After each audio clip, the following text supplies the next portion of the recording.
নমস্কার দর্শক, আগামীকাল সুপ্রিম কোর্টের হিয়ারিং স্থগিত হয়ে গেল।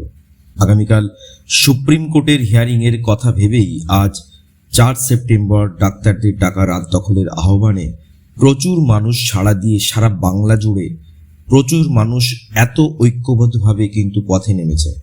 আমি দেখলাম আজকে রাস্তা দিয়ে আসার সময় উই ওয়ান্ট জাস্টিস করে স্লোগান দিয়ে বাংলার মেয়েদের বোনেদের প্রতিবাদ যেন বিফল না যায়, এটাই কামনা করি।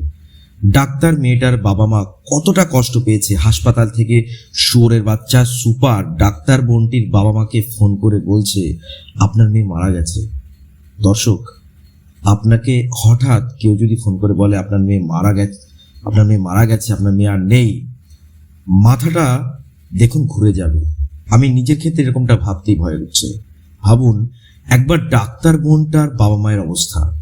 আজকে রাস্তা দিয়ে আসার সময় মা বোনদের এই মোমবাতি নিয়ে রাত জাগার মিছিল, উই ওয়ান্ট জাস্টিস স্লোগান শুনে চোখ দিয়ে জল বেরিয়ে এলো। কারণ কাল তো সুপ্রিম কোর্টে শুনানি হচ্ছে না, এটাই ভাবছি, কাল সুপ্রিম কোর্টে শুনানি হচ্ছে না, অথচ ডাক্তাররা আজকে আন্দোলন ডেকেছে পথে মোমবাতি নিয়ে এবং সারা জেগেছে সারা রাত জুড়ে। বিশাল মানুষের আবেগ নিয়ে এরা খেলা করছে। এত গুরুত্বপূর্ণ একটা বিষয়কে সরকার পিছিয়ে দিল কেন?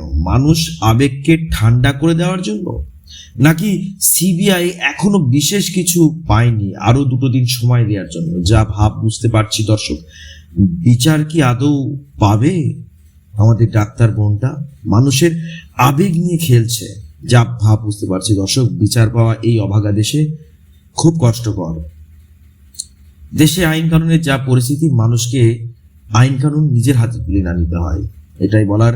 আপনাদের কি বক্তব্য আছে আজকের এইটা নিয়ে? আগামীকাল সুপ্রিম কোর্টের শুনানি স্থগিত হয়ে গেল, এটা নিয়ে অবশ্যই কমেন্ট বক্সে জানান। ধন্যবাদ।